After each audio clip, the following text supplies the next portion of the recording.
Okay, well, I got to remind myself, I'd like to remind you that there may be few people here right now,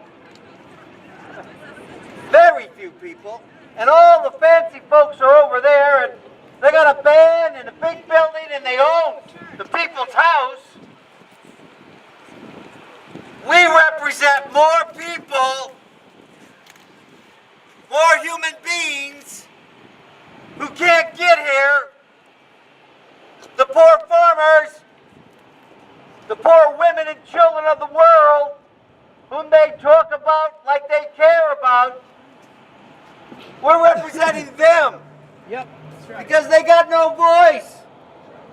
Now, what's wrong with the World Food Prize? Let me tell you. Yesterday, our friends at Oxfam invited a number of us to go to their free luncheon.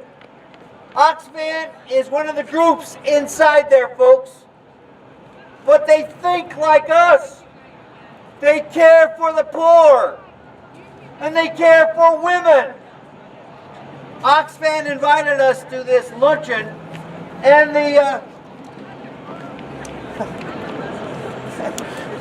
and there are people in there that are like Oxfam, and their whole organizations are about feeding the poor. And they asked us to this luncheon, and at the luncheon, the winner of the World Food Prize was there, a Sir Faisal Abba. And in the menu, Oxfam said, this is who we are, this is what we're about this year. Listen to this, because I can identify with this. We live on a planet where there is enough food for everyone.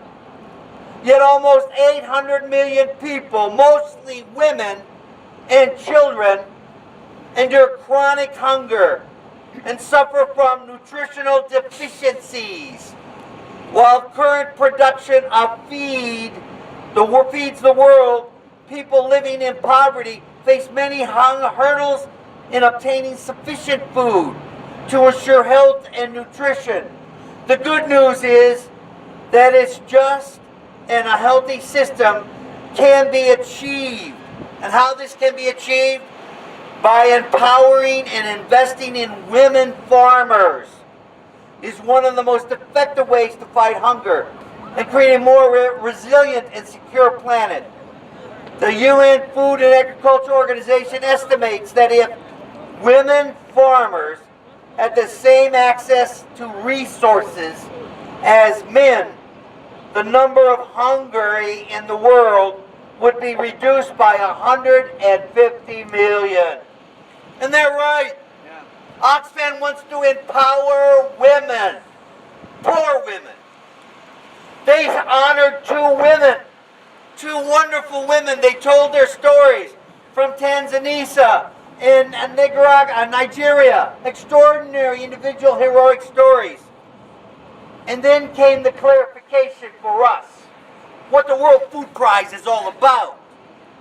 Because the next speaker, after all this, and I'm telling you, the winner of this prize is a deserving recipient. The problem is, this is not a deserving prize. And this is why.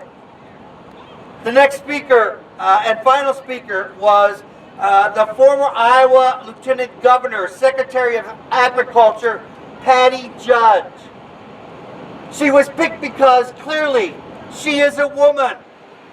And she's an example of what feminism means in this country about empowering women to be players. And she talked about her concern for poor people. It was real. She's human, she's a woman. And then she said, welcome to Iowa. Because this is where agriculture is booming. And she bragged about the pounds of meat, the pounds of beef, the pounds of pork, the bushels of seeds, the beans and corn. And she said, that's what makes us so great. Because we have all this great water, and soil to do this. That's the disconnect. She spent 25 years of her life in a legislation, doesn't matter what party, that sold this state out to corporate ag. I was dumbfounded. After the luncheon, where dialogue takes place, there at the Marriott, in this Borlaug dialogue moment, I had an opportunity to run into her by accident. I introduced myself to her. I say, I'm Frank Cordaro from the Des Moines Catholic Worker. I'm part of the Occupy movement. I says, how can you possibly say you're for water and fresh water and soil in this state when you've been part of a legislative body, a history, a generation that has sold the state out? Our water is poisoned and our land is dust. It's dead. She looked at me. We can't talk about that right now. I'm not going to talk about that. I'm not here to talk about that. And that was it. It was a cold... You know what? That's what's wrong with the prize, folks. They think Iowa is a good example of agriculture. And they want to promote it when this is the problem. And we're promoting it all over the world. That's why we're here. And sooner or later, we're going to catch on. And sooner or later, when we march across that street, we're going to take back the people's house. And tonight, those of us who are going across the street, we want it back. And we'll go as far as the law will let us go. And then we'll keep going. Because sometimes you got to break a small law to wake up folks to what's going on. There you go. In the big house. That's right. That's right. Michael, would you Gotta go to the give us a song? Go to the big house to get access to the big house.